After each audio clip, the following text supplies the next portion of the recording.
Good. All right.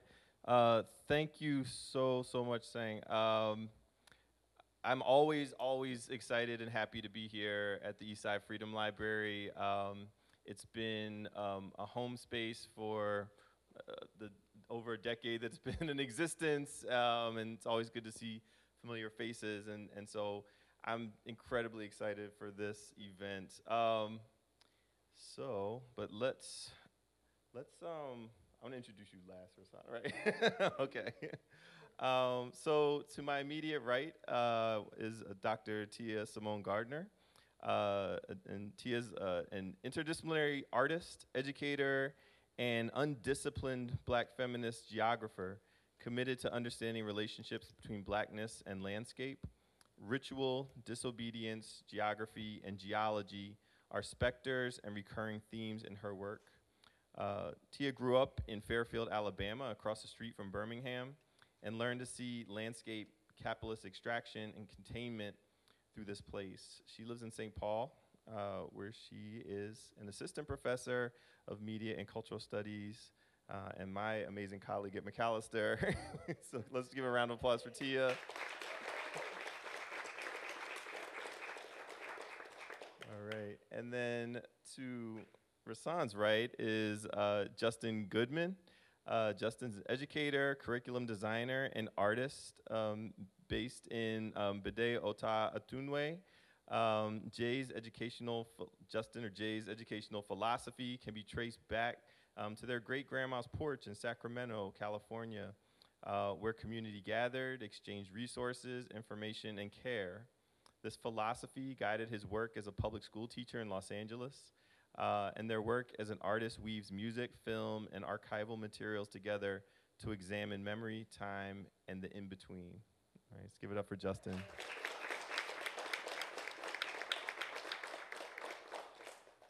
And to Justin's right, born and raised and residing in the Mississippi River Valley, Duaba, Unenra, is a Black and Native culture smith who uses written and spoken word, publishing, facilitation, and research as tools of liberation and healing. He spent his entire life surviving and witnessing anti-Black government enactments of violence on the communities that gave him life. He creates because it makes resistance a life-giving act of joy. One of his longest running projects is called Kikala, a hieroglyphic writing system for survivals on the Ma'afa, the Middle Passage. When he's not busy with a project, he loves getting lost in good sci-fi. All right, make some noise for Duaba. I told you we got a panel, y'all. That's and the guest of honor and making his amazing return to the Twin Cities area.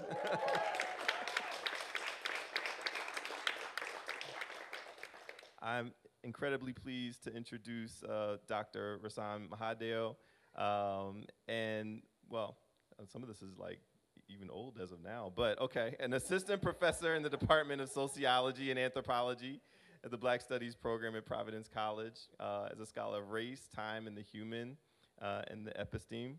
Rahsaan studies how time is racialized, how race is temporalized, and how racialization and racism condition youth's perspectives on time. In his book, which we'll be hearing about tonight, Funk the Clock, Transgressing Time While Young, Perceptive, and Black, he explores how Black and other racialized youth in urbanized space reckon with time.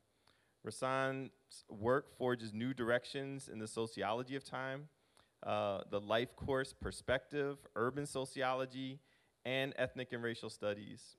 His writing has appeared in Critical Sociology, Sociology of Race and Ethnicity, Theory and Action, the Encyclopedia of Child and Adolescent Development, Context, the Poetry Project newsletter, and Truth Out. So let's give an amazing round of applause to Rahsaan Mahadeo. And I think we'd be remiss to not introduce your amazing partner, Anna, and son, Anansi, correct? Asani. Oh, my bad. I'm sorry. Apologies. Hide in the back. There he is. All right. And so tonight we're gonna start off by hearing some remarks from Rahsaan, and then we're going to have kind of a organic / orchestrated discussion among the panelists. And I don't know, maybe we'll like funk the clock tonight. I don't know. I mean, we probably end on time though. But all right, I'm gonna pass it over to Rahsaan.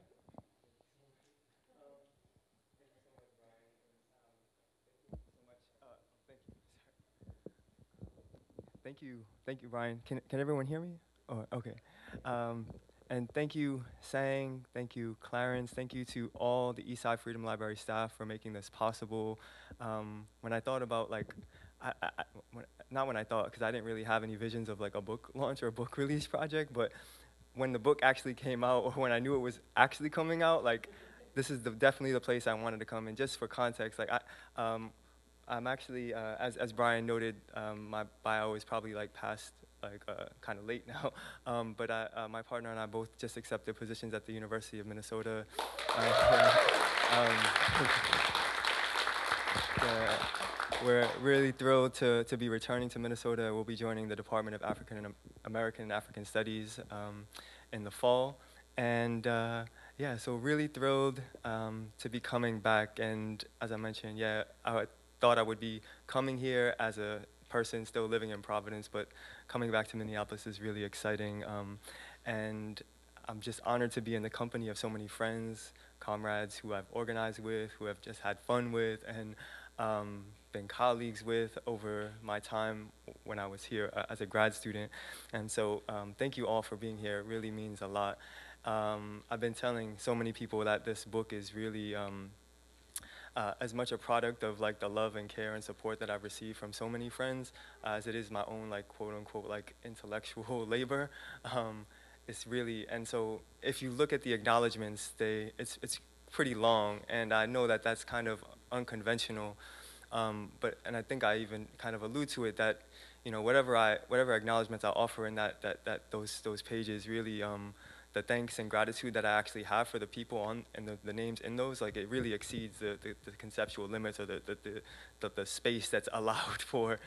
So yeah, thank you to everyone for being here. Your support means so much. And I also wanted to just acknowledge that there's also people I'm sure that I like left names out, and that I sincerely apologize. And that there is like, I want to just acknowledge my partner. I didn't leave her out, just for, I didn't leave her out. Oh, and Anna, baby. Thank you, Anna, for being here. I love you so much. Thank you, Asani, for being here as well. And thank you to all my family that's, I think, joining in on Zoom as well. I love you all, and cousins, friends, family, thank you for joining on Zoom as well. And yeah, I feel like I have so much to share about like my esteemed discussants that I'm going to be in conversation with tonight. But yeah, thank you, Brian, again. I connected with Brian through CRESS, actually, the Critical Race and Ethnic Studies writing group at the University of Minnesota many years ago. And I hope this isn't like extra, but like I just feel like I need to start with gratitude. So hopefully, like, please forgive me if I'm not getting into the book right away. But yeah, grateful to you for moderating this discussion, Brian, because like since we met because you were reading like my stuff before, like when I was just a grad student, when I didn't even have like some of these dissertation ideas. So grateful for all your support, and CRESS is such a meaningful space for so many of us trying to make it through the grad school racket. And so, yeah, thank you for introducing me to SGEM and all the other amazing spaces. I forget how many connections we have, but there's so many to name. And so grateful to be back in community with you soon. And Tia, thank you for being such an amazing friend. You have been such a loving and caring person throughout my time as a grad student, and I'm so honored and grateful for you to be in conversation with you tonight. And yeah, I know that so much of my knowledge of this topic and this book is a product of what you've gifted me through mutual exchanges, being a thought partner in so many ways. And so, yeah, thank you. Your care and support just means so much, and grateful for you being here. And I'm meeting Jay for like meeting Jay mainly through this space, but our mutual connection to Ed for Live, and I'm so excited to come back to Minnesota and learn more about your amazing work. I mean, we just had a brief opportunity to chat via Zoom, and I'm excited to learn more about all your amazing work, and your bio just so beautifully written. So thank you for being a part of this. And yeah, and Duaba, you already know, like, we've done so much together through a lot of amazing struggles on and off campus, and you've been like a guide to me in so many ways, a mentor, and like a protector to so many people as well. And yeah, your selflessness, your care and generosity is really remarkable. And so yeah, so amazing to be in conversation with you. And I think this is an amazing set of folks who have connections inside and outside the academy, and I think that's been like my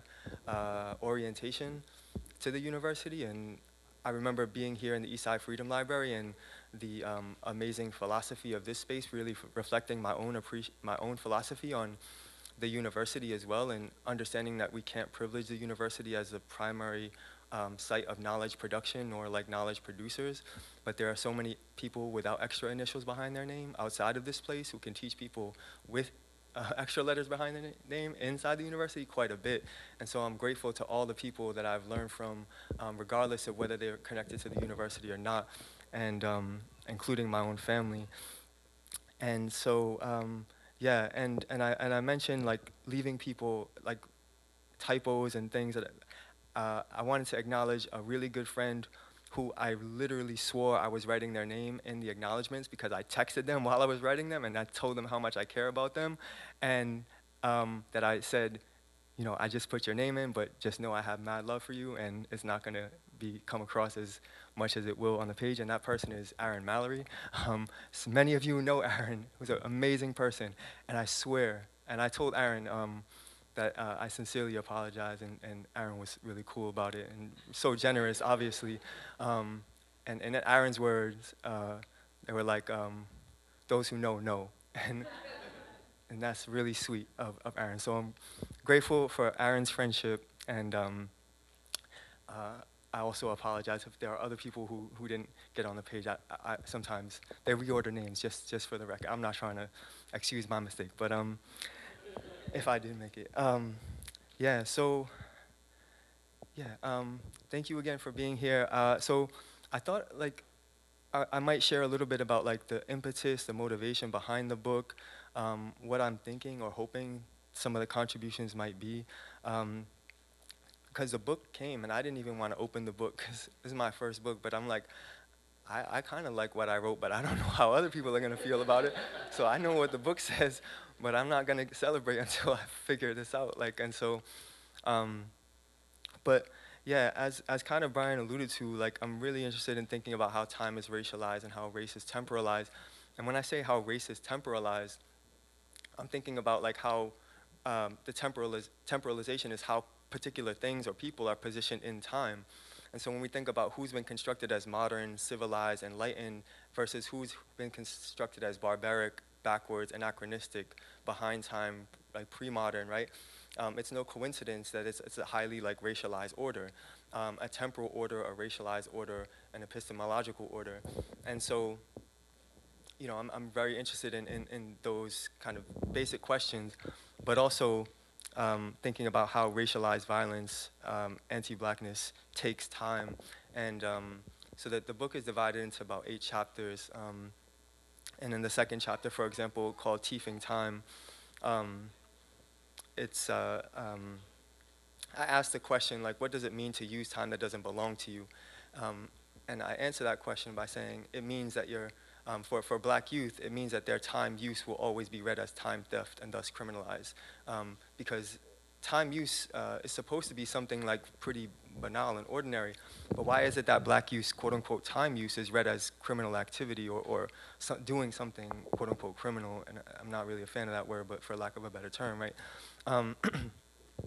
And so those are some of the orienting questions. And I think the impetus behind it, when I was a grad student, you know, I was really fascinated by W.E.B. Du Bois's notion of a double consciousness, not to ignore Deborah King's acknowledgement of multiple consciousness in her work, and her amazing Black feminist interventions. But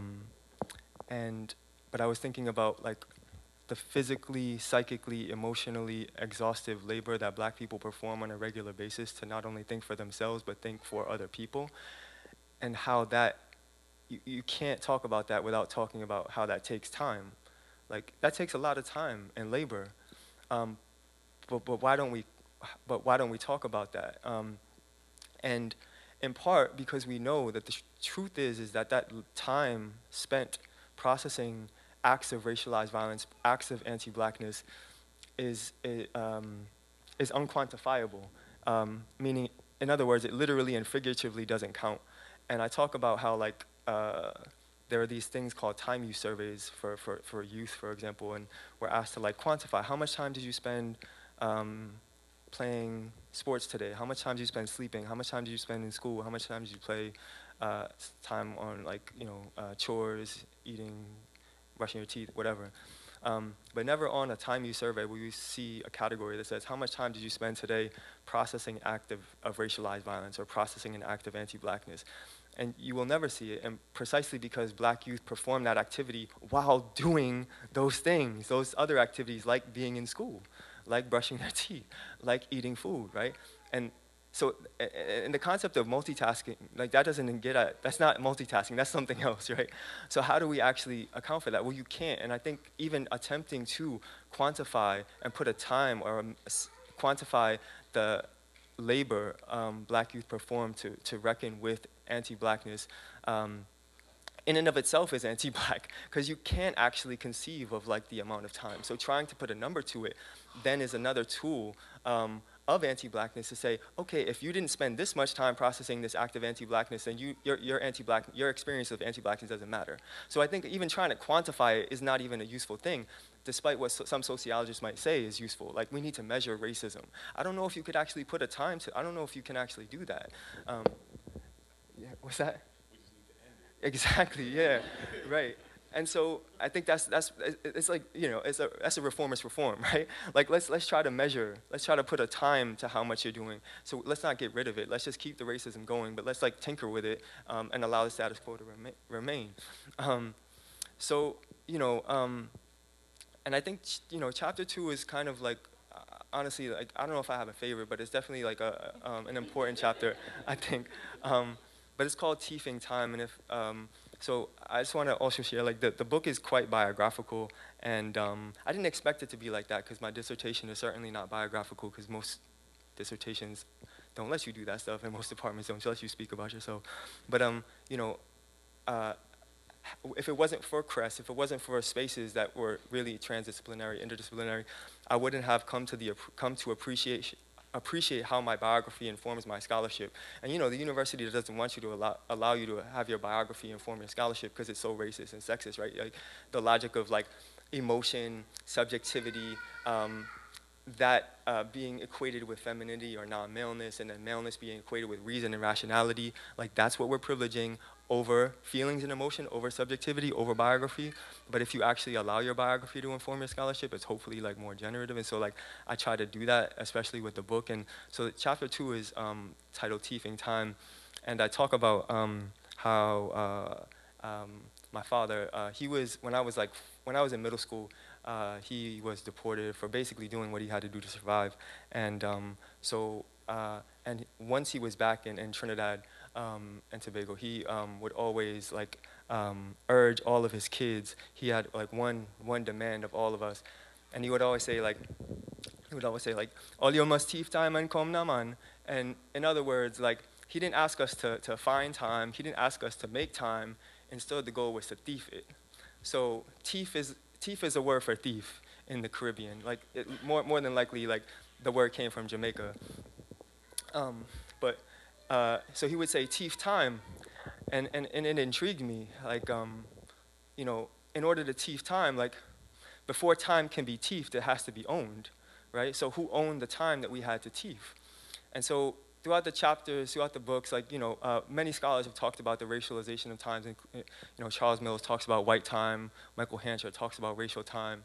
And so, yeah, I just, this idea of teething time was quite intriguing. I was like grateful, like to actually like be open enough to think and allow like family to enter the mix to think about how my biography informs the way I think about time, and I didn't expect it to, and it comes through more and more throughout the book. But yeah, like this idea of teething time, and I think that's an example of, right, so if black time use is constantly read as time theft, then it's because they're seen as teething time. They're teething, and not only time, if we can appreciate like the laws of physics, and I'm not a physicist, but I know a lot of physicists talk about time, and they don't talk about time, they talk about space-time. Space and time are one and the same. Like, we know what time it is right now because of where we are in the world, right? That's why we have time zones. And so, you know, space-time is part of this discussion as well, which is, you know, I'm so grateful to be in the company of folks like Tia, who know, studies space and knows geographies in really radical ways.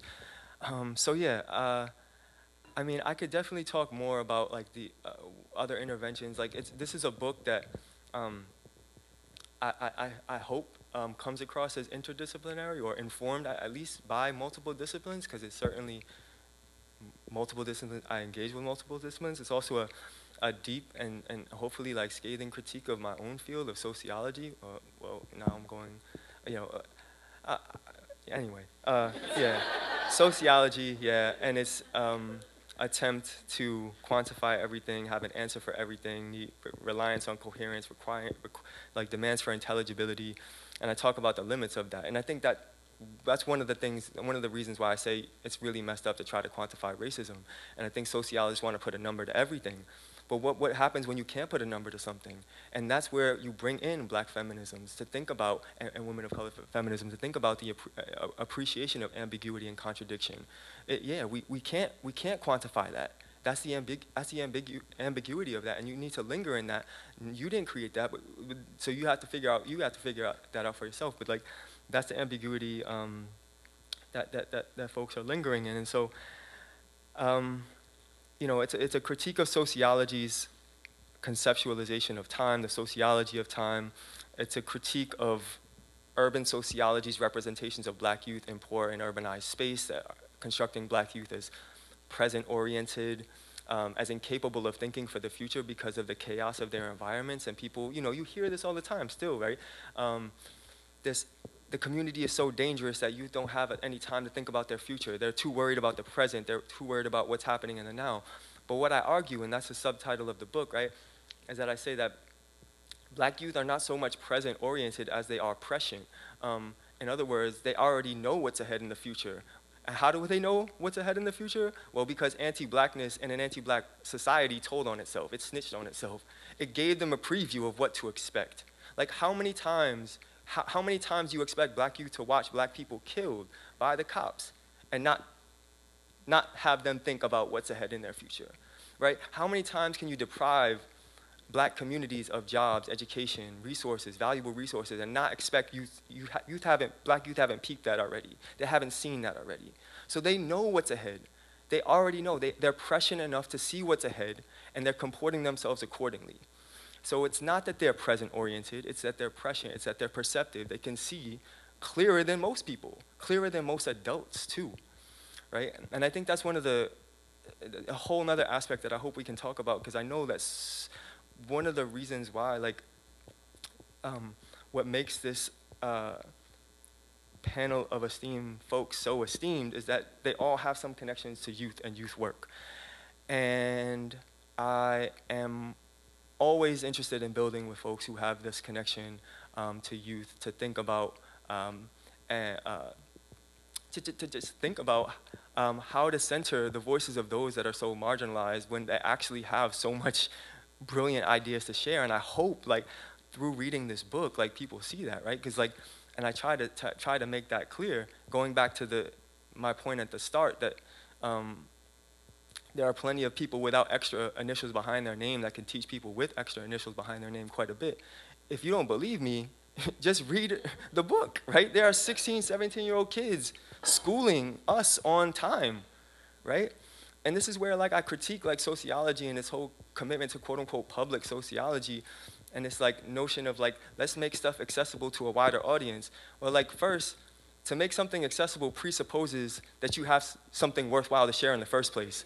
Like, who told you your shit was that good that it needs to be shared, right? And also, why are you pretending that the public aren't brilliant people themselves? Like, why are you, so it's already like, sociology is already exposing itself with this notion of public sociology. And, you know, I know the shortcomings of my book. I didn't do youth participatory action research, but I know I had that philosophy going into it, even though I didn't actually put it into practice. And so I know, like I said, the shortcomings. Like I wanted to do that, and at the same time being hamstrung by the field. So anyway, yeah, it's a critique of sociology, a critique of even some youth studies that don't account for the way in which black youth, other youth of color, are knowledge producers themselves. And so, yeah, I think, you know, it's kind of disingenuous for a lot of sociologists to speak about public sociology in this way and forget that those communities with people without extra initials behind their name could teach them a lot. And if that weren't true, we wouldn't be going into those communities and writing books off them, right? So there's that, right? Though you actually need those exploited, like the communities you extract information from to have a career. So yeah, I know I could say more about like the different chapters and everything, but I just figured I wanted to kind of offer like kind of grounding and also gratitude to everyone for being here, everyone who's not physically here as well. And yeah, grateful to be in your presence. And is that an okay time to end and then segue into stuff? Or you want me to keep talking? I mean, I'll sit and listen all day, but okay. I mean, yeah, that's fine if you, I mean, we could also have some more direct questions for you, but also if you have a few more things to say, for sure. Cool. Sorry, what time do we have to end? Is it how much? An hour. We have an hour. Okay.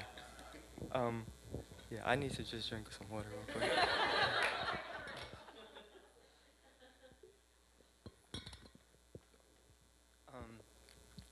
Yeah, so I mean, definitely, yeah. The book, I see it as a critique of sociology. I'm very interested in hearing what people think about interventions. You know, I talk about my caution in like wanting to, because you know, within the field of sociology, there's a lot of expectations for us to make interventions in the realm of public policy, and I'm always a little cautious about that because I don't know. I don't know if I have like a whole lot of faith in like civil society and like the public itself, whatever people construct as the public or like the existing status quo. And so I don't know if I actually want to invest in the systems that I think, I don't know if it's worth investing in at this point. So I guess I'm thinking about like people who have read parts of the book, and I had people ask this when I was still a grad student, like, so are you suggesting like we get rid of like deadlines, we get rid of like lateness policies and these things like that? What does this mean for students in schools? Like what are the material consequences of quote unquote funking the clock and getting rid of these things? And I'm like, that's interesting, but again, it doesn't really linger in that space of ambiguity, and again, it exposes sociology's yearning for coherence and intelligibility and answer for everything, when in fact, like, you can't be asking the people who are like the targets of the problems you created for the answers, right? You figure it out. Like, that's not really my problem, but like, so like, my response, and I allude to it towards the end of the book, is like, for those that are so concerned about deadlines and lateness policies and like, do we get rid of truancy court? Oh yeah, of course you get rid of truancy court. Like that's like that's a really easy answer. Like, yeah, people should not be going to court for being late to school. Like, so like, the question then becomes like, instead of like penalizing black youth for being late to school, for being late with assignments, and I should say, like, within my own classes, I try to think about like, what does this like idea of lateness mean? And I try to be very generous around lateness, and students submit things like at the end of the semester, right? And I know that's like to my own peril in some cases, but like to what extent can we appreciate like lateness to class, lateness with deadlines, lateness with assignments, as a commitment to upholding disability justice, in addition to like racial justice, in addition to like gender justice, right? If we can acknowledge that the camp, like Jay Doma wrote the book Academic Ableism for a reason, because the university was constructed as an ableist space, like literally constructed to be ableist. Like the first chapter is steep steps, and the steep steps are there for a reason, right?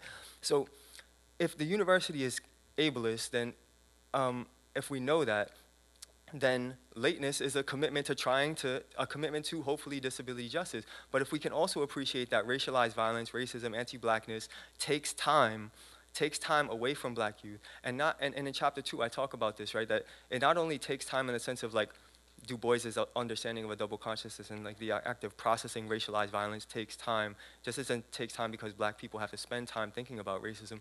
But there are people who are enacting that racialized violence that are literally taking time. So taking time works two ways, right? The taking of the time that you spend thinking about it, but also that someone stole your time because they're forcing you to engage in involuntary labor without your consent, right?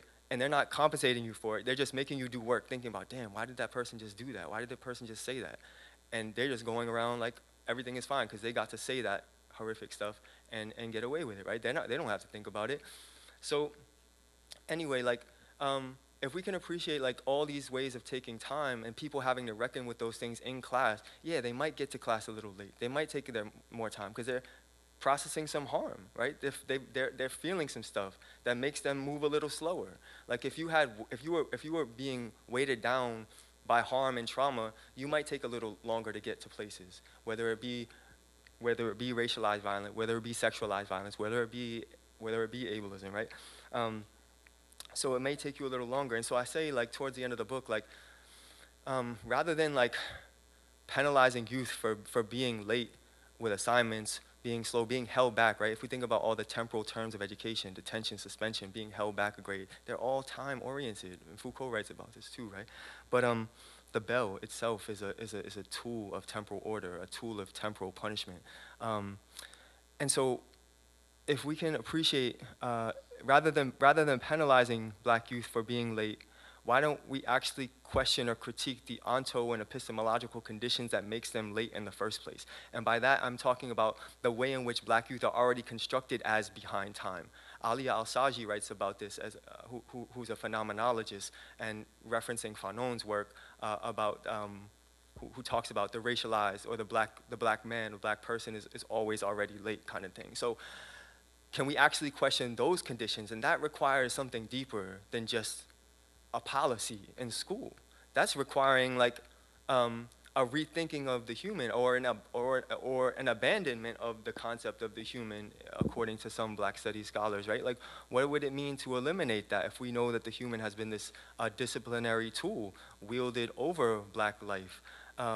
That's something to think about. So can we critique those conditions? Can we critique the material conditions that are making black youth late to school in the first place, including impoverishment, including a lack of jobs, including a lack of resources in their communities, right? All of these things, including a lack of public transit, whatever it might be, right? Private transportation. These are the material conditions that make people late, but we want to critique the person, right? So it's just the same old story that sociologists have alluded to, right? We're reducing a systematic failure to the level of the individual, right? We're really good at doing that. So anyway, I think, yeah, so a lot of different aspects of the book, you know, I'm pleased that I was able to incorporate some of my biography, but I'm kind of more excited to hear what other people think. I hope it lands well. I hope it's received well by people, but I also hope people read it and help me to push me to think more critically about my own work. And yeah, and just to reiterate, yeah, thank you all for being here. Really grateful for all the energy, right? This book is really a product of so much energy, and including energy from so many people in the room, so and on Zoom. So yeah, thank you all again for being here. Make some noise for Rahsaan, y'all. And hopefully, if you haven't felt the passion in his voice. Rahsaan is a laid-back, chill brother, man, right? Like, so to get him agitated or animated around that, you know that it's something that you should read, honestly. And so, one, Rahsaan, I'll just say the book is beautiful, right? It's beautifully written, and I want to give my other panelists. I'm going to come to each of you to one. Just first question is going to be to put yourself in context of the themes of the book, right? And so what your own work as related to. But Rahsaan, so I'm gonna give you all some time to think on that, and I'm just gonna tell some nice things to Rahsaan. So I have a few thoughts and just some of my initial impressions and why this book is beautiful. And I'll say first, it is the blending of language. And so the work that you do to make time both understandable and yet still complex through the usage of stylized language, vernacular, right? And it's really amazing to see that so seamlessly done, right? And so you not only bend language in the text, you bend genre in the text, right? And so this text is it's a sociological treatise and a critique. It's a application of Black studies, right? You're drawing from not only sociology, you're drawing from cultural studies, media studies, musicology, physics, right? And so it does put your headspace. You have to jump, right, to be able to understand these things, but you always ground it in storytelling. So it's also a beautiful storytelling text. And then I think one of the things that really stuck out for me was the continued, it's not a metaphor, it's literally the continued kind of like story of your father and your father's language and your father's experience that allows you to then theorize alongside of these young people. And it's something else that you do beautifully is incorporate the voices of young people in ways that aren't paternalistic, in ways that are actually just capturing what they're saying, like you're saying, like really helping us understand these concepts of time. So I just want to say those things. I will also say that your work has been incredibly important to me personally, and I want to shout out my colleague who's sitting in the front row, Anita Chikator.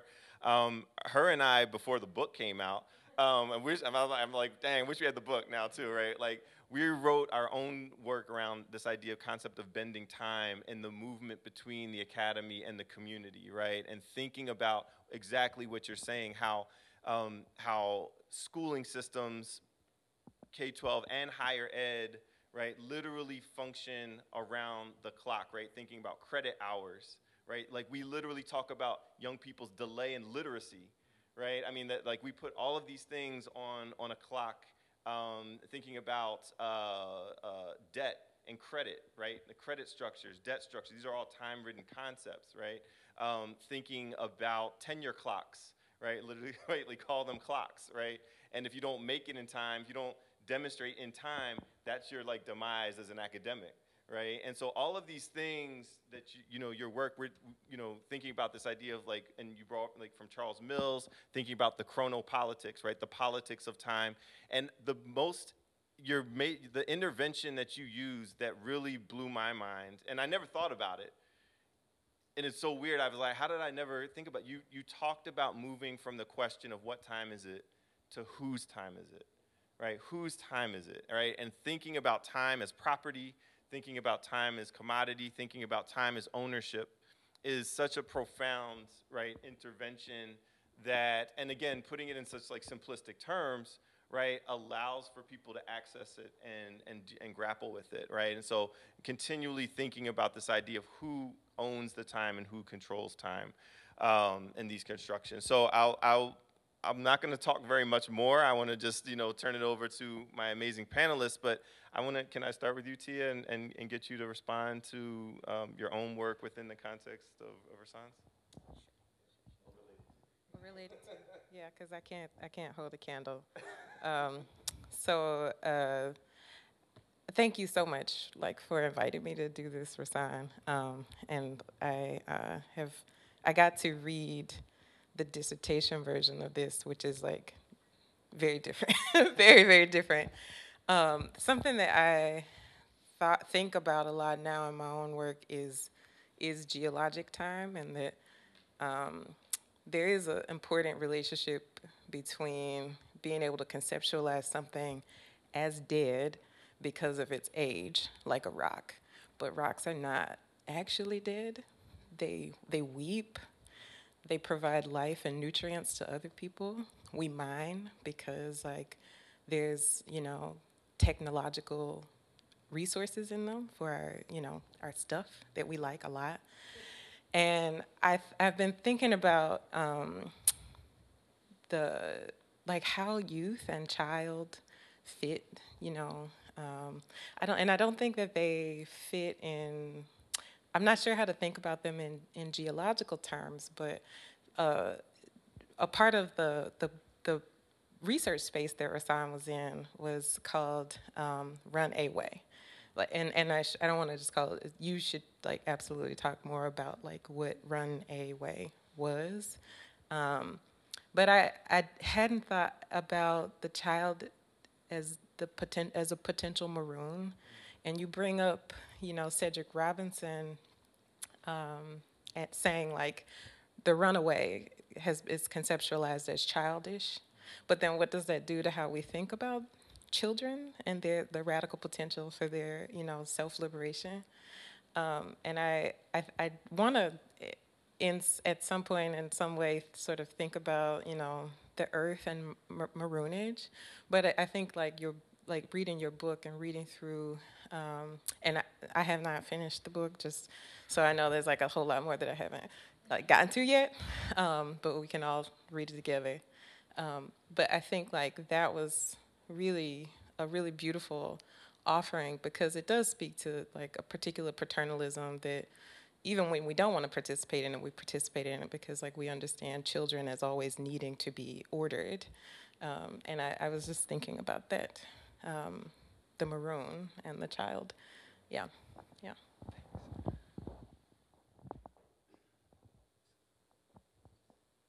I mean, you want to respond? Why don't you respond? It makes more sense than.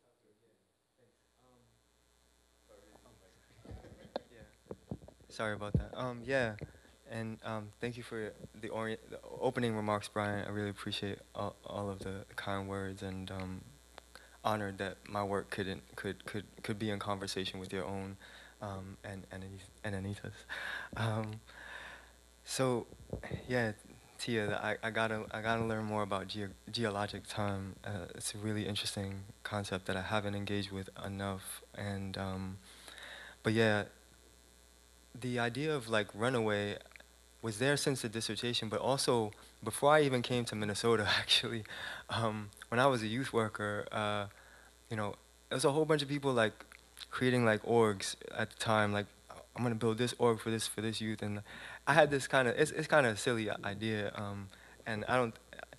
Yeah, it's kind of silly. I like to run, and I used to be more of a runner, and I ended up like being a coach for some kids who were running, and so I think like part of it was thinking about an actual program where youth could be like just run, like we could just run together and just do stuff, and so, but basically like the difference between Runaway, and I also want to acknowledge if people want to. Because I want to, I've heard at least one person say that it's not fully accounting for the scope and the expansiveness of Black Marxism of Cedric Robinson's book, and I'm looking at it as it's on the shelf right there. It's like a ghost, like Cedric Robinson looking down on me right now. But yeah, so yeah, I think you know, it's a critique of like it being decontextualized from the broader interventions of Black Marxism. But you know, Cedric Robinson does refer to this like a childish thing of like running away. But my whole point is that youth don't run away. They don't just run away, but they're running a way. They're running with a vision. They're running with prescience. They're running with prescience. So as I mentioned before, this is what makes Black youth perceptive. They know what's ahead. And so, what does it mean to engage in marronage? What does it mean to actually flee? Something that is trying to harm you or kill you, that means of escape, that means of fugitivity. And I heard Fred Moten talk about, you know, you never get escape, like it's never done, but it's an ongoing thing. It's an ongoing process. You know, it's more like a verb rather than a noun in like via Sylvia Wynter, right?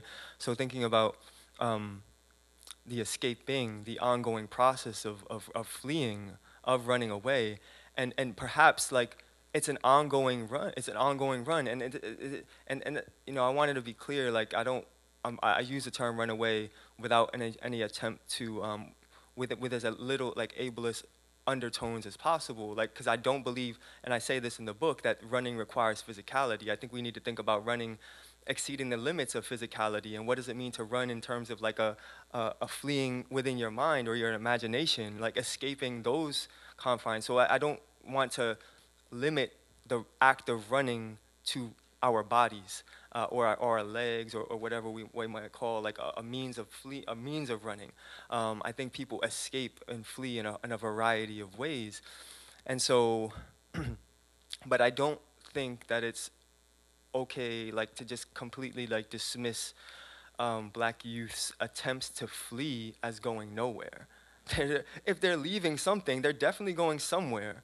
And so we acknowledge what they're also leaving, right? So they're clearly like motivated by something. So to say that they're just running without a way to go, no, they're running a way. They're running somewhere, right? But going back to ambiguity and contradictions, maybe we don't need to have a destination quite yet. Because also, where do destinations get us? Into post-raciality, right? We get to like a point where we say we made it, right? So we don't need to go anywhere. So what if the act of running is itself generative? What if the act of imagining and thinking and fleeing isn't self-generative? I know there are some folks like probably like from an Afro-pessimist tradition that would be like the metaphysicality is not, it's not saving Black people either. So like I appreciate that, right? Okay, and I engage with that. I honor that, and I'm not trying to dismiss that because I honor it, and I linger in those tensions. I linger in that all the time, and I'm like, yeah, I don't. This book isn't an attempt to provide answers. It's an attempt to engage with all of these complexities and all of this messiness, and hopefully people can come out with something that leads them a way other than what is, right? Like, I think that's the whole purpose. Like, what is not sustainable. Like, the current way of being, the current way of, like, this current thing called the world and the way it exists, like, it's not sustainable. Like, there has to be another way. And I think that's when we talk about Black youth running a way, it's also another way, a wholly different way, a whole radically different possibility, something that doesn't exist in the now, right? It's like, you know, so that was part of like what I was thinking of, and so when I was, not in short, that was too long, but yeah, so that's what I was thinking when you mentioned that, so I hope that explains some of the runaway versus runaway. Yeah, running a way versus runaway. Thank you for that. Justin, I'm gonna kick it over to you. I also want to say you all should be getting questions ready and stuff like that. Folks on Zoom, feel free to put questions, comments, thoughts in the chat. Justin. Yeah, I think, excuse me, one of the things that was really lifted up for me in Rahsaan's work is just the brilliance of Black youth, that they will sort of share and lead, sort of highlighting that they'll take this work where it needs to go. And if that's to the end of time through my work as an educator and curriculum designer, you know, I'm down for that. And I think about, you know, in the book, it highlights sort of around teenage age. A lot of my work is with elementary age students. And so I think a lot about the ways that they experience time and even the ways that they might begin to understand and then also sort of transgress temporalities, and what the experience would be for them in a post-time world, right? Like, what would the world be like for them? And then if we're sort of thinking about abolishing time, kind of what you were talking about earlier, what is then the impact on like school, right? And like how we're doing school, and then just like what is the purpose of school for that age, if there's no time.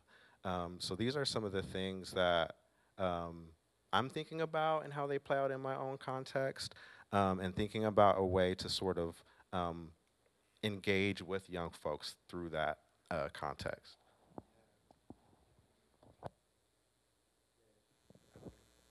Can I respond? Yeah, thank you for that. Thank you for that, Jay. Certainly, the end of time was gonna be like the title of the conclusion until like I learned that like if you have a title for your conclusion, you need a title for the intro, and I was like, it's just an intro, so let me just leave it conclusion. And so yeah, but I'm thinking, yeah, I've been thinking a lot about the end of time, and I asked the questions like, what else might be needed to be brought to a conclusion if we end time, right? Like, if if if um if time is money, and Benjamin Franklin said that, right? If time is money, and we know all capitalism is racial capitalism, then how can all time not be racial time? How can all time not be racial? Like, that's what Michael Hancher says, that racial time. That's Michael Hancher's concept. But like, so I don't know if you can abolish time without abolishing capital. Like, how can you do that, right? So then what does that mean for labor? Like, and I think and school is labor. So then when I think about school and abolishing time, abolishing school, like, I think it sounds really, really interesting. I think when we get rid of time, how do we actually prioritize experiences outside of the clock is something that I've been thinking a lot about. And I constantly am asking myself, like, I've had like a couple like recent things where like some scares of like mortality within my own family, and I'm just like, do I actually want more time? Or do I just want more experience with this person, right? I don't know if why do we need time to regulate our experiences with the people that we love or care about? Why do we need a clock to regulate experience? You just want the experience with the person. That's all you want, right? All you want, and so if we think about that in the context of schooling, if you abolish the clock, what would it mean for students to be so deeply engaged in an activity, deeply engaged in a process of learning, that the time doesn't even matter, right? So they say, right, time flies when you're having fun. Well, we need to just get rid of that, because like that still legitimizes time. Let's just have fun in doing the stuff, right? So we don't have to worry about, and that's why they say time flies, because you clearly want it to fly away. It should be flying away. That's the whole purpose. It should be gone. But so it's like we're saying this for a reason, but like, so I think about more and more like, I think, people having such a deep and meaningful conversation like we're doing right now, and we ask ourselves, where did the time go? Well, what if we started this conversation by acknowledging that the time wasn't here in the first place? Because then we're prioritizing experiences with one another, right? So we don't have to worry about the clock. The time didn't go anywhere. The time didn't go anywhere because it was never here to begin with. So I wonder what that would look like in school. You know what I mean? Like, where did the time go? Well, let's not have time a part of this, because we know it's violent. Like, it can't be anything but that. And I keep thinking more about like the work of Denise Ferreira da Silva, who went towards a global idea of race, who, I gotta read that book like a million times before I feel like I actually understand it. And I asked, and Denise Ferreira da Silva was kind enough to like give like a bunch of people in CRESS, the Critical Race and Ethnic Studies Writing Group, like a little diagram that she received to help people like work through these ideas. And she talked about like how the affectable other, the racialized affectable other, the colonized subject in her work, which she calls like the affectable other, the racialized subject, and then compare that to the transparent I, the post-European like Enlightenment subject. And she says like, she has like two categories, and the post-Enlightenment European subject is linked to time, and the racialized affectable other is linked to space. And so I was like, that's really intriguing, but it really makes a lot of sense if we think about the ways in which racialized, colonized people have been reduced to space, and the colonization of space being equated with the colonization of women's bodies. And Andrea Smith makes this point where she talks about indigenous women's bodies being constructed as inherently violable and inherently rapeable like the land. And so this relegation of the racialized, colonized subject to space while the European subject gets linked to time is, to me, a reason why how time is racialized very clearly, but also how space is racialized as well.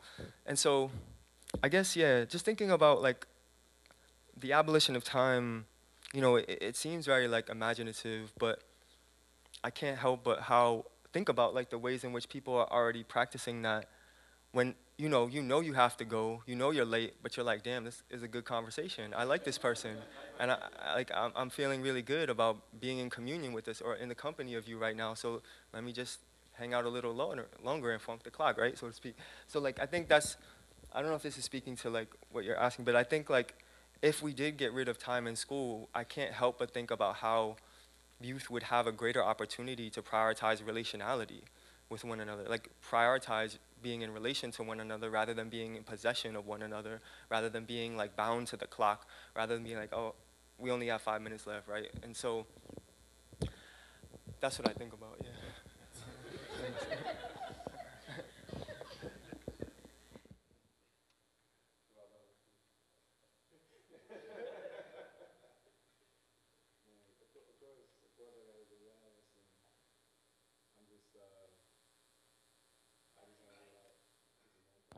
Okay, there we go. Yeah, of course I gotta go last. I've just been taking notes, so I just have a lot stewing around. So I think how I would situate myself in this book and in the work is thinking about language as someone who's creating a writing system to express language. And I don't think it's a coincidence that I guess one of the things that came up while you were talking and responding is like a grammar, a black grammar of space time or a black grammar of chronopolitics. And so, once you start talking about Tiefin, I was also just picking out like there was another story you told about your pop when he was in a jam, and it made me think about my pop always talking to, not always, but every now and then he'll call me and be like, man, I got mashed up. I need you to help me with something. And I just like, I know that it took his time. It's about to take my time. Um, but it's not gonna be a bad use of it. You know what I mean? And so it just has me. I think part of our conversation grounded in like the analysis and the intelligence of and the prescience of the youth is just like there's for me it feels like there's a need for a language of what this not time thing is, to think about it and to describe it in the way that we actually experience it. And so I know part of the backstory of this book is you connecting with Seba Ahmed Azahir at the Cultural Wellness Center, and he has this book that I think I might have loaned to you or told you to go peep out called Time Dimensions in Community Development, and it's a book that's about this thin, and I'm still working my way through it because it's got that much in it.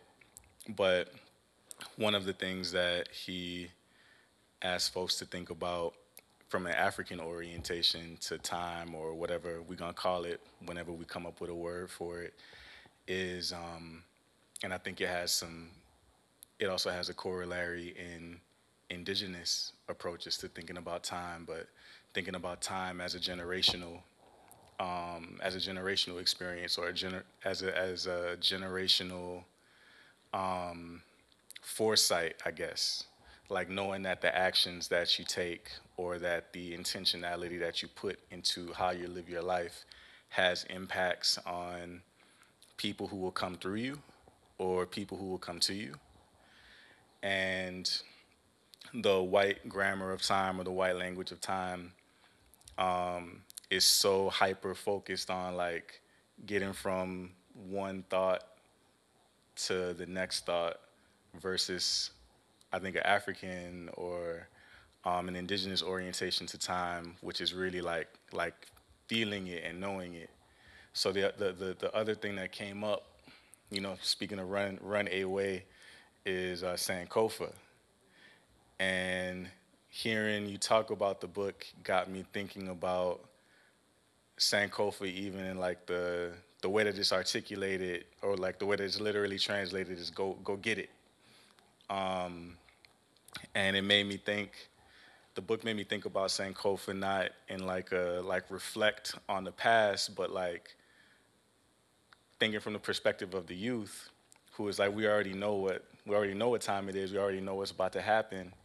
Like it made me think of Sankofa in a way that actually asks for prescience. It's like you know where you started, or know where you started. Like think about where you started out at, so that you can know in your body the way back to it, or so that you can know in your body like the pathway, so that you can know the feeling of when you're close to the spot that you might have departed from, or when you're close to the spot that you have imagined for yourself, or the space of refuge specifically that you've imagined for yourself. So thinking about time in a way that's oriented around presence and prescience and feeling and rhythm, planetary rhythms, geological rhythms, ecological rhythms, rather than, you know, like, damn, like how much longer I gotta be on this plane? Like, when is bus at? Um, like, did I miss my appointment? Um, and so I think, you know, finally, you know, like talking about language and the act of making language, um, you know, the same way your pop talked about teeth in time. I think one of the takeaways that I had from our conversations about time was like I started noticing myself more saying like, oh yeah, it'd be good to spend some time, and I was like, wait, like I'm not. It's not a currency. Like I make time. Um, and so for me, I think you know I always think or orient myself to a text thinking about an intervention, and I think the intervention that I get from the complexity and the messiness that you lift up in the book um, is that white folks or colonial imperial time is fragile. Like it's very easy to disrupt imperial time. And what backs up the response to that fragility is like deep, deep violence. And so it makes me ask the question of like, when are we gonna make time to deal with the violence, to deal with the capaciousness for violence that keeps us on white man time anyway? And I think it's our reluctance to make time to have that conversation, and our reluctance to make time to do that planning, to deal with that capaciousness for violence and to neutralize it. I think it speaks to how impactful the violence is on us, more so than the time is. Because it's like, do I want to put the wholeness of my life into dealing with that capaciousness for violence? Or do I want to use the time that I have here to have a life that's a little more soft and gentle? But if we do that, does it mean that the folks who come through us and come to us don't get to have a soft life? So those are the things I think about. Thanks. Thanks, Duaba. There's a lot. There's a lot there, and I appreciate all of it. So, yeah, you know, um, you know, certainly, Hortense Spiller has definitely got me thinking about grammar and the importance of precision in language. And I think even in sociology, there's this concept of measurement validity, which is like you need to conceptualize your concepts and measure what you intend to measure, and so you need to conceptualize your concept properly, or you're not actually getting at what you're trying to study. And I think people outside of sociology did that better than sociologists, right? They had more measurement validity, and Hortense Spillers did that incredibly well in Mama's Baby, Papa's Maybe, right? And the subtitle is an American grammar book for a reason. And I think there's an intimate connection between language and praxis, or language and the human, and I feel like Hortense Spiller and Sylvia Wynter are in such deep connection because of that, in the sense of Hortense Spiller giving us an appropriate grammar book, and Sylvia Wynter doing something similar, which is like taking to task the question of the human, and who's eligible for that concept, who's rendered illegible within the concept of the human. And I don't think you could actually talk about the importance of like language is power, right? Like they say language is power, discourse is power, and that's real. Like the language we use, if we're not precise in it, we're going to end up with the wrong answers, or the wrong solutions, or whatever. So if we start off with a faulty baseline by talking about the human when it's already rendering particular human beings illegible within that concept, then we're not being accurate in what we're saying. So we need accuracy and the precision in our language. And so it is an attempt to like be more accurate in terms of language, and instead, like as Brian opened with, like not just asking what time is it, but whose time it is. It's what time is it naturalizes time. It like legitimates it. But Hortense Spillers is like, no, we need to actually question who has been assigned this concept of mother, and who's been rendered illegible within that concept of motherhood and femininity. And then, so the language of a not time is something that I'm really intrigued by. Like, what does that language look like? And as you said, yeah, I'm certain that I find myself slipping into this transactional language of like, spending time, right? Right, I forget all of the phrases of time, but they're all connected to capitalism, like spending time, like is a perfect one, right? Or you're losing time, right? And then the thinking about Sankofa is really interesting, and thinking about to go get it, and I completely agree. Yeah, that Black youth. This is where part of the reason why I asked about and this is in like the 8th chapter, I believe, when I talk about prescience, it's kind of like not ironic, but very much intentional. Youth were prescient because they knew their past. They knew where they were going. As people say, like, you know where you're going because where you come from. I know where I'm going because of where I'm coming from. And so youth knew where they want to be, because as many Black youth in the book talk about, they're like, I know what my ancestors went through. I know what my people went through. So this is why I have to live for the moment, live for them. So they're constantly, this is the nonlinearity of time. This is why we can't talk about time strictly in progress narratives, because progress narratives are so violent. By definition, like, yeah, let's just move on. Let's move past slavery. Let's move past settler colonialism. Let's get past this. Aren't you done complaining yet, right? And for many of the Black youth said, no, like, I'm still feeling this. I know what my ancestors went through. There's a psychic connection. That psychic connection makes this so-called thing called like time nonlinear, because youth are constantly traversing space and time, cosmologically in many ways, spiritually, going back to feel, right, what their ancestors felt, to experience, going back to experiential time. So there is Sankofa, definitely a part of that, going to get it because they know where they're coming from and where their people come from. So, and the question of like, yeah, the reluctance of reckoning with this violence is an important one. And there's I think and part of the book talks about like the kind of the impossibility, if we accept that like time is money, then is there a need to think more capaciously of reparations, right? People want to limit reparations to a check or money, but if time is money, is there something else that's owed to Black people, right? Do you pay back time, for example? What does time, and again, I don't think the answer is to give back time, it's experience. It's like the harm, right? You want to not have had that happen, right? Or there's something deeper, right? There's something like, time is not going to save anyone. Like you don't, right? Just like capitalism won't save people. So like, I guess like, and also I talk about what does it, and I think Saidiya Hartman and Fred Frank Wilderson allude to this in their conversations, the position of the unthought. Like, Saidiya Hartman expresses skepticism in reparations, in part because it would be administered by the government. Like, that doesn't make sense. Like, you're expecting the same system and institution responsible for the most of anti-black violence to actually do something pro-black? No, that's like, doesn't make sense. So like, I guess like then, and more importantly, how do you repair something that is still ongoing?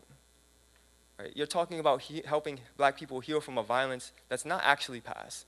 Going back to the non-linearity of time, anti-black violence continues. So you have to be, again, accuracy. Reparations might not even be the right word there. Because what do you mean to repair? It's still happening. So that's actually disingenuous. Because then you can actually claim you repaired something. And then we can actually claim to be post-anti-blackness, post-racial, post-racism. So this is the importance of language and why it's important to be accurate. And so when do we make the time to actually reckon with that? And in the book, I talk about, in the 7th chapter, why is the time always right for white and wrong for us? And I talk about, I asked black youth several times, when you think about how much time you have compared to white kids, do you think you have more or less time? And one youth was just like, less time. Like, white people have all the time in the world. They could just sit on, white kids could just sit on their rich behinds and just make money. Another youth talked about their parents already setting up bank accounts, right? Talking about time as money from the time that they're born. So they're already starting out ahead, right? All of these things. So they're acutely aware, again, the prescience of black youth to know that about their white counterparts, right? And know that they're starting ahead, right? So,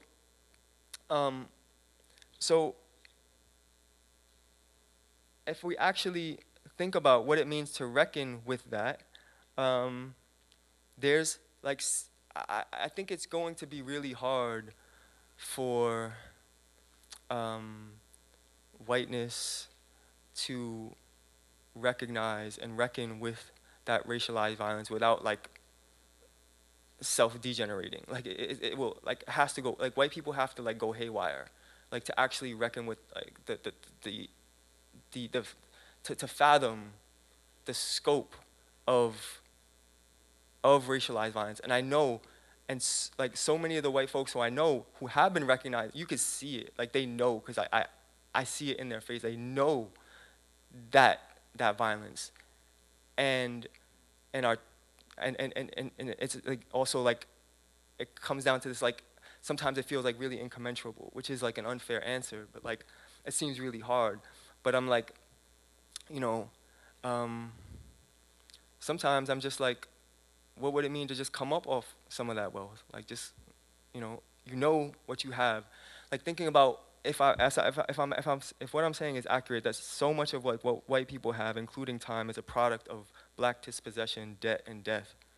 What would it mean to come up off of that? And what I mean by that is give it up, give it back. And I don't know if that's the answer either, right? But there is a need to materially, spiritually reckon with that. And perhaps it is making more meaningful relationships with time, right? Making the most of time with people that are directly impacted by racialized violence, by anti-blackness, by with black people themselves. And I don't know. I mean, it's a really difficult answer in terms of when are we going to make time? Because I hear what you're asking is also deeper than just when are we going to make time to talk about racism? When are we going to make time to talk about it's not that. There's something deeper in that. It's also when do we make time to reckon with the products, what we've created as a product of all of that anti-black violence, all of that racialized violence. And so many of those products are what sustains civil society. So then we think about what does it mean to abolish the world, right? What does it mean? And people have been talking about that. And it's not, Like I'm talking like that's easy, right? Like it's not. Like it's, but it requires intention, it requires care, it requires a lot of things. And I'm not saying there's an end point. I think it's an ongoing process. It's a verb, not a noun. But Yeah, you know, Rahsaan, I'm thinking. No, I appreciate this conversation, and I want folks to be able to jump in. I also want if folks have questions, you know, just pop up. Um, and I think the temptation toward solution is always right palpable, right? But I think one of the things too that comes out of your book is the ongoing practices, right, of improvisational life, right? So thinking about improvisation also as having like a relationship to time, that you're articulating that these things are currently happening absent this endpoint notion, right, which is also like very bounded in this way. Um, so yeah, I want to be able to open up space for some other folks to chime in, but I also wanted to say that folks on the panel are all, you know, tapped into this, I would say, like the aesthetic knowledge of, I mean, like the aesthetic aspects of your work, and how you see these in, like all of you in some way, shape, or form, whether it's through music, whether it's through the arts, right, whether it's through language systems, all of these things are in graphic design.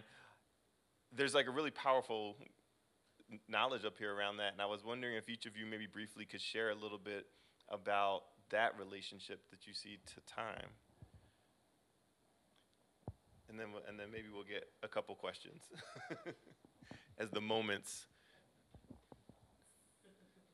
till we informally pause. So just change our language.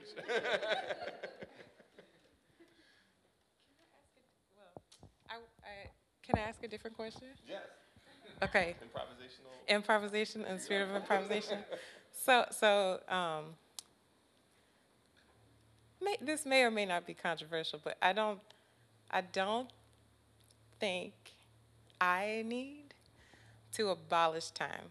What I think about, like what you bring up in your work, is clock time. That regulatory clock time is like a part of capitalism. And so the sort of regulatory apparatus of the clock, you know, has really shifted even in like my very young lifetime. That we went from analog clocks, which were already, you know, holding us to a really different kind of relationship with space, like how quickly you can get through to and from where you're going, to digital time. That now, you know, my niece is like, I don't want to walk up the block because Google told me it's going to take 30 minutes. And I'm like, it's not, though. It's not going to take you 30 minutes. But, like, conceptualizing digital time has really, like, really changed, like, how we all live in our bodies. And so I think, like, I wanted to hear you talk a little bit about clock time and like, do we need to abolish time? Well, because I was thinking like there's a way that we experience time really beautifully. Like when we say like, do you remember that time? You know, that time can be the space between one event and another. If we're thinking about like, and Jason was talking about memory, that we can hold time. We get to possess time, because possession is also, you know, a demonic weapon that like Black folks have engaged in for time, you know, for time. And so I want to like press on that a little bit. Like, do we need to abolish time, or is it just capitalism?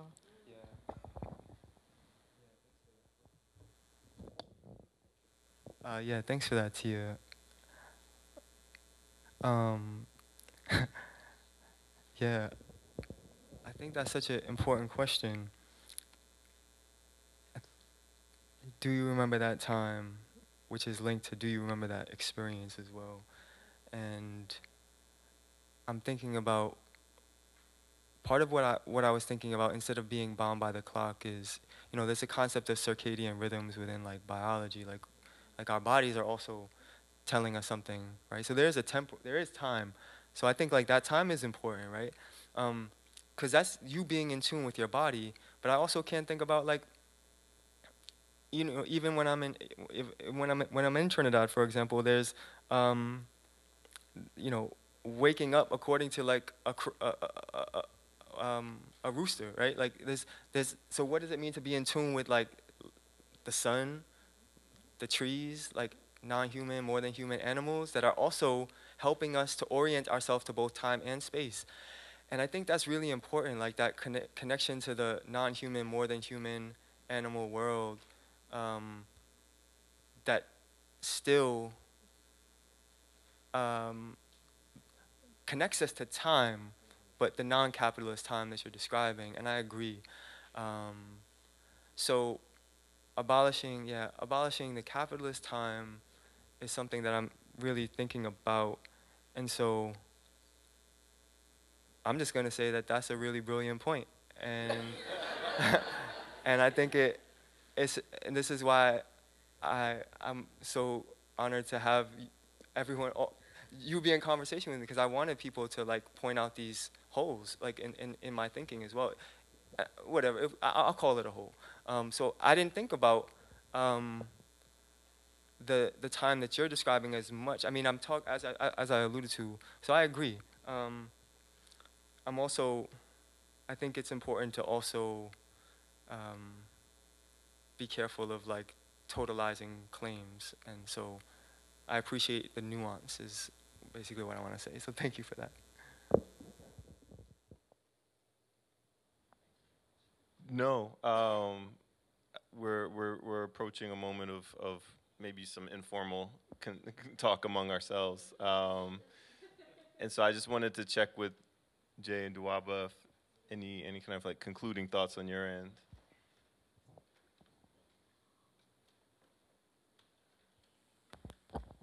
I think so. I was thinking about the question that you asked, Brian, around music and time, and specifically, I started thinking of the way that sometimes hearing certain songs or certain music can like bring us back to a certain time, like in our bodies and in our memory, it brings us back to it. Um, and then also the way that certain genres sort of also transgress time. And specifically, I'm thinking about hip hop and like its use of samples and sort of repurposing certain sounds. Um, and there was a section of the book that reminded me of a song by Mad Villainy, MF Doom and Madlib's group, and it's called Shadows of Tomorrow. And so this song is essentially a cover of a Sun Ra poem that they cover, and I just think of like how beautiful I think this sort of showcases, right? Like how hip hop can like repurpose and play with time and distort time, and that song ends with an actual sample from Sun Ra where he says, "We work on the other side of time." And so just sort of thinking about how music can play a role in bringing us back to a certain time and also distort our understanding of time and thinking about time as sort of this iterative thing.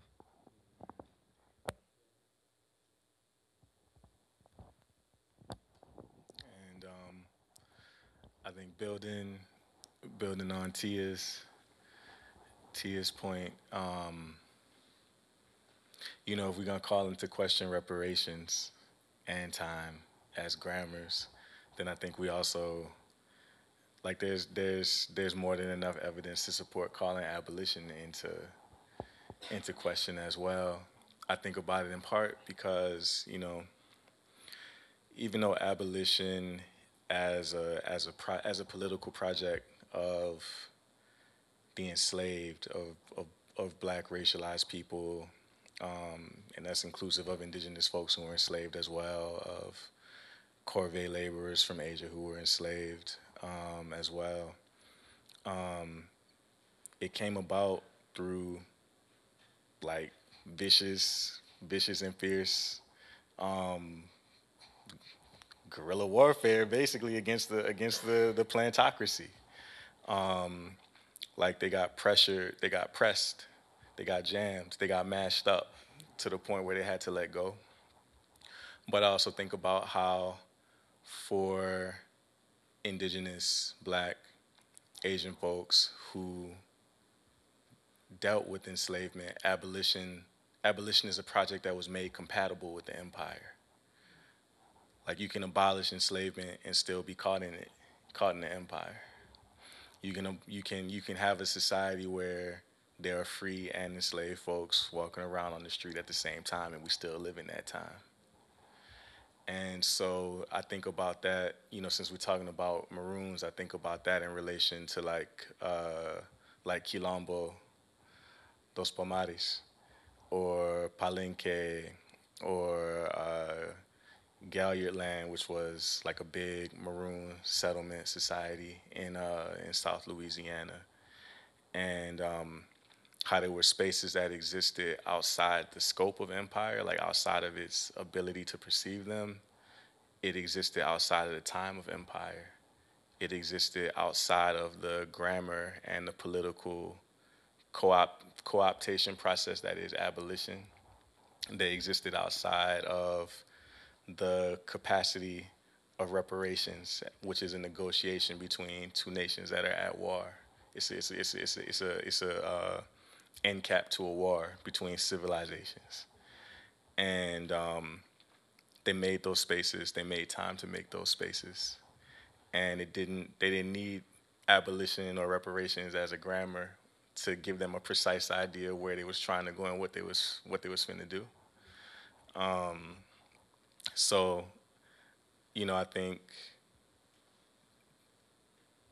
yeah, like I vibe with Tia's question, and yeah, it just got me thinking, like, if we don't, whether or not we have the precise language, I think just knowing, like, maybe the question is, like, how compatible is our endpoint with what empire already has going, and knowing that, like, wherever we wind up, I think even the, like the shorties in the book mention it, like, they talk about like misappropriation of blackness, and so is part of it making something that is so incompatible, it's so unacceptable, which another shorty talks about, making something like going to a space that's so unacceptable is not compatible with empire.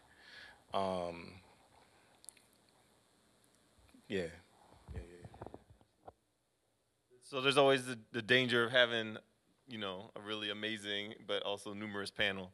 And I want to be able to hear from a few folks in the audience.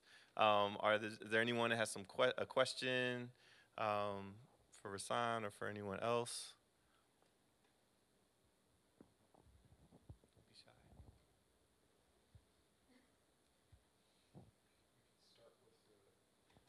The Zoom one.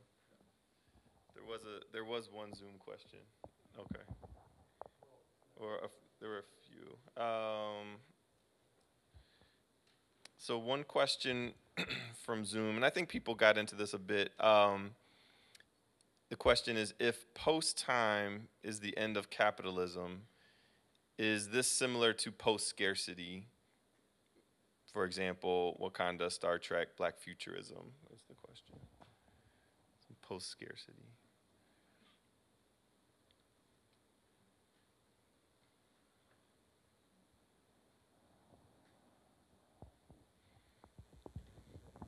Go for it, Rahsaan. Yeah, post-time is post-time, post-scarcity. And I would love to think it is, because then we can prioritize the abundance of being in relation with one another, and we can see the abundance of, and then we, I guess, what do we consider like to be, then how do we redefine wealth, right? Like, maybe we get rid of the concept of wealth, but people talk about a wealth of such and such that have nothing to do with like money. But so what makes you rich? What makes you wealthy? And is it that you are in the company of and being held, being kept by people who love you, by the experiences you share with others? Is that what, so then can we move towards this abundance of experiences and rather than scarcity? And but I think I don't know, the hopeful person in me wants to say yes, because then we're not being driven and being bound by the clock to feel like we're always running up against it, like we don't have enough this, we don't have enough that, whether it's time or anything, right? But it definitely, time drives us to believe that we're always in need of something. And how does our belief that we are always in need of something foreclose our vision, or our lead us to not see what we have, or like what we share with others, more importantly, share with others. And so scarcity is a very, the idea of scarcity is very also, it's capitalist because it's driven by a sense that we are individuals, like we are atomistic, like that we live in an atomistic world and we're not in relation to one another. And capitalism wants to make us believe that we're always in need. And I'm not dismissing the reality of people who are in such desperate circumstances that they feel that they are in desperate need, right? But there's also a desperate need of connection, right? And so, and part of what many of the black youth that I work with at Runaway were asking for was connection. They want to be in connection with people. And some of them were like, yeah, I actually don't want the gift card. I don't want this. I just wanted, this was just fun to talk about time. It was just fun to talk with you, right? And so what does it mean? Like, what does it mean when we're prioritizing that so they feel more held? They feel like less scarce. Like they feel like, because scarcity isn't just material scarcity, it's also relational scarcity. So how do we build up our relational, how do we build up in a relational abundance, I guess, is also the question to make us feel more whole.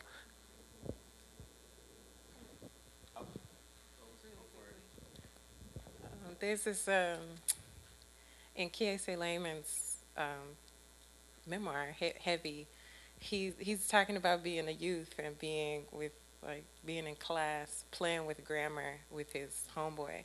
And they start talking about the black abundance. And so when that question came out, I just thought about that, wow. Like if we could, to live outside of time might be to live in a particular kind of abundance, and like that's a lot more soothing than the anxiety of like the clock. yeah. Rahsaan, I'm glad you brought up the questions in your interviews with the young people, because all the questions are in the book, like in the appendix, and they're not just, when I was reading them, they're not like, they're meditations that we could all be engaging in ourselves, right? So I really appreciate that they're in there.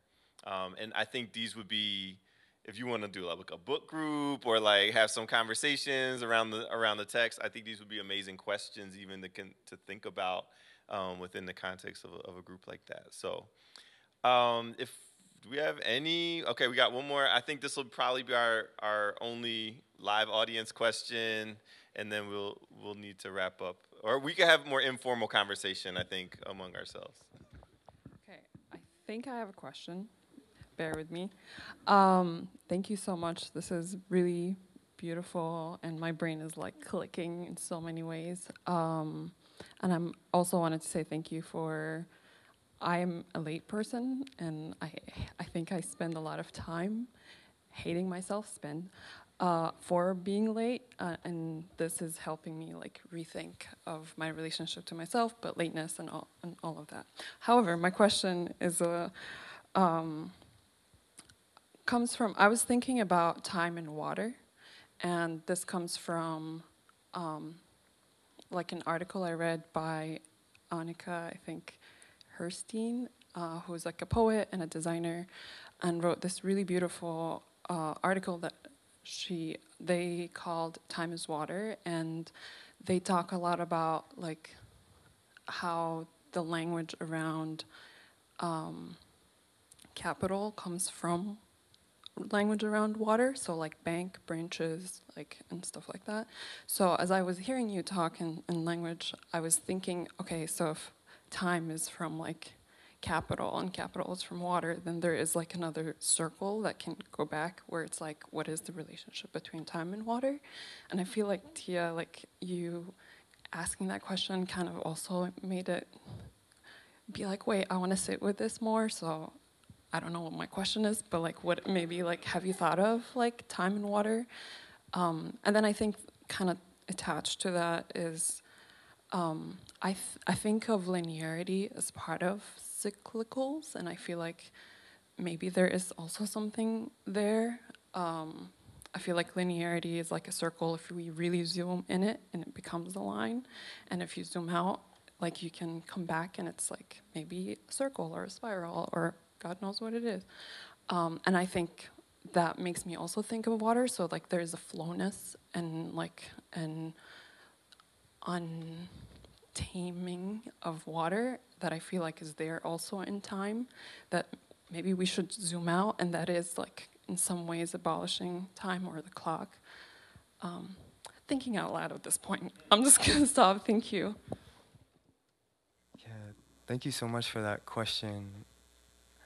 I think my brain is going in like a way that maybe I don't think is responding to your question fully, but it's, yeah, I think to talk about like time, water, blackness, black life, there's a lot there, and I can't help but think about Tia's work, who I know you study so much of this, like water, and I feel like I would want to defer to you to respond more beautifully and eloquent than I can, but I should say, I can't help but think about, you know, like, sorry. But I hear you, like liquidity, like liquid asset. Like I don't know. I know there's other water terms when it comes to money, and that I don't want to flow, right? But I'm also thinking about, you know, Dion Brand's "A Map to the Door of No Return," and there's a passage, and I might be misquoting, but I think I'm not. But it's she says the water is a country, and something like that, like the water is a country. And I'm like, well, what does she mean by that? I don't think I'm misquoting, but you know, and I know Ronaldo Walcott picks up on this as well, so I hope I'm not conflating things, but part of what both of them were alluding to is the many ships carrying black migrants, especially now, that makes the water look like a country, but also thinking about the transatlantic slave trade and what is holding who is in the water, right, as well. So the water is a country in part because of what the water has consumed, what the transatlantic slave trade did to black people. So the water holds black bodies, holds black life, right? So again, there's a psychic time there to acknowledge ancestors who are in the water, and then the violence, though, the fungibility of blackness, the interchangeability of black life with commodities, right? So then it's hard to, so then I'm thinking about the violence of the brilliant point you just made, right? Like time, water, and then anti-black, and then anti-blackness. It's like hard to not acknowledge that, and to treat flow, liquid assets as, without acknowledging black people who made those assets possible in the first place, right? So I think, and what makes it so liquid, right? But that's like kind of and I want to talk more about linearity, cyclical, but I don't know if Tia, if you would like to. I'll do it real quick. I'll do it real quick. And it's not even it's this Toni Morrison quote that like there's so much knowledge in this room, but, and I will mess it up, but she says, you know, they moved the Mississippi River to make room for the houses and livable acreage.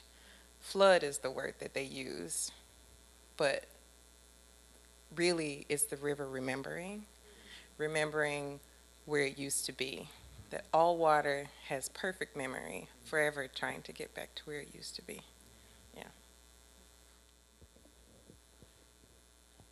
On that note, I think we should transition over to have some conversation with each other, and I'm sure folks would be able to stick around and talk. I mean, I think Rahsaan, what you've given us is a brilliant text to help us meditate on this concept, and then think about our relationship to this concept, right? And the relationship of young people in our lives to this concept. So I'd love for us to give another round of applause to the panel.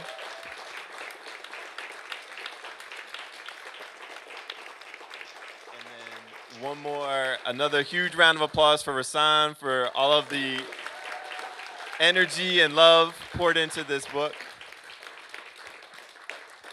And we want to always thank Clarence, saying everyone, and Kristen, everyone at the Eastside Freedom Library for generously opening up this space and always providing us just powerful events. So thank you all, and look forward to talking with you.